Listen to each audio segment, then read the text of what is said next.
Those running for the May 12 polls are reminded to keep their campaign materials in accordance with COMELEC rules, lest they be torn down by the poll body, which will hold each candidate into strict account.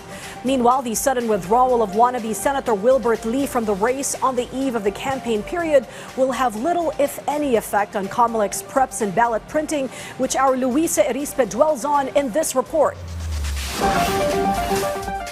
The Commission on Elections is ready for the kick-off of the campaign period tomorrow for candidates running for national positions. As a matter of fact, the poll body already started monitoring the activities of candidates, especially their posted tarpaulins along roads and public areas. According to COMELEC Chairman George Erwin Garcia, the poll body will strictly implement its rules on posters and campaign ads, including the allowed size for each candidate. The COMELEC warned violators may well suffer the penalty of disqualification and a fine of 1 to 6 years imprisonment.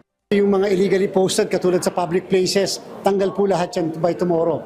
At the same time, ay yung pong mga gumagamit ng mga plastic o yung mga environmentally unfriendly materials ay ating din pong papatanggal yan. At yung pong iba, susulatan namin para sila po ay mag-explain kung bakit hindi sila dapat filean ng kasong election offense at saka disqualification. Aside from the size and proper placement, the COMELEC also reminds candidates to use environment-friendly posters and leaflets and to assure there won't be tons of garbage during their campaign. Magiging mahigpit po tayo. Hindi tayo papayag na this time tuneto-niladang mga basura ang kokolektahin ng MMDA o ng iba't ibang local government units o ahensya ng pamahalaan. Matuto naman po tayo maging malinis. Meanwhile, along with COMELEC's preparation for the campaign period, Agri Party List Representative Wilbert Lee filed his withdrawal as a senatorial candidate. Masakit man sa kalooban pero ito po yung napagpasehan dahil nakita ko po sa aking pag-iikot, sa aking pakikipag-usap, napagtanto ko na talagang kulang po ang oras at kulang po ang aking makinarya.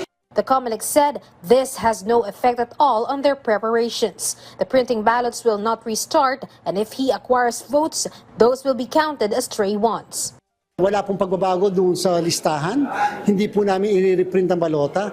Kung sakali po, nandyan pa rin ang pangalan niya sa listahan at ang mangyayari na lang po lahat ng boto na mabibigay sa kanya kung sakaling mag-withdraw siya ay stray votes.